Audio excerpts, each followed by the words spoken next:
Charles I was the divine king of England, Scotland, and Ireland, whose conflicts with Parliament led to civil war and his execution. He needs a lot more money to support his extravagance.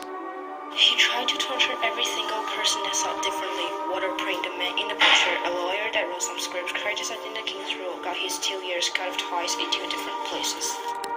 There were so many religions inside England, though they all believed in God. Charles himself was highly Anglican and his French wife was Catholic. Protestants were actually not respected, and at that time they were also seen as a political party as part of the parliament. When his first parliament met in June 1625, Charles offered parliament no explanations of his foreign policy or its costs. Thus antagonism soon arose between the new king and the commons, and Charles shut down the parliament and began his personal rule. During 1629 and 1640, Charles' personal rule, he wrote ship money upon all the people. He bullied all the homeowners and sold noble title to anyone who would like to support him by lending him money. Also, he used his secret court to torture and find his enemies. After the meeting in February, Charles dissolved the Second Parliament in June. His high-handed action added to the sense of grievance I was widely discussed. A man called Oliver Cromwell was a Puritan and was also one of the members who disagreed with the way that Charles ruled the country. Later on, he led the New Model Army, which includes English people and Scout military who rebelled as well to fight the Civil War against the king and the Royalists. When Charles returned to the parliament, a small man drove all the members off. The Civil War started in 1642. After 9 years of war, the king and the Royalists was defeated by the parliament.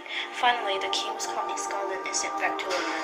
In 1648, he was beheaded by the parliament due to his treason upon this nation. It is not hard for us to predict the result of the war. The New Model Army fought for their religious freedom and a better life, while the Royalists wanted money, fame, or even their status. At his execution, many people said he was a tyrant. In our definitions, a tyrant is a cruel and oppressive ruler. So, is he really a tyrant? Charles I tried to control people's thoughts and opinions. Not only was water-print torture, but so many other people that may only say a word and had to pay a huge price for that. He raised unreasonable taxes upon his people after dissolving the parliament. Charles I also controlled the Church of England to be highly Anglican and fined and imprisoned many Puritans for their beliefs. Due to the above reasons, Charles I deserved the title tyrant.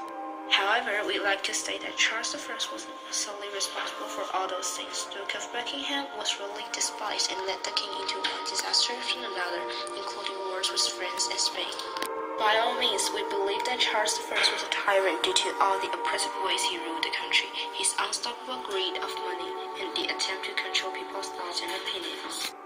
Charles I, whose death symbolized a new era in human history, England as the first country to achieve democracy or constitutional monarchy by now, is the most influential country in the past hundreds of years. Looking back from now, we may have to say thank you to this king as his tyrannical rule accelerated this process to democracy for England and for every single one of us today.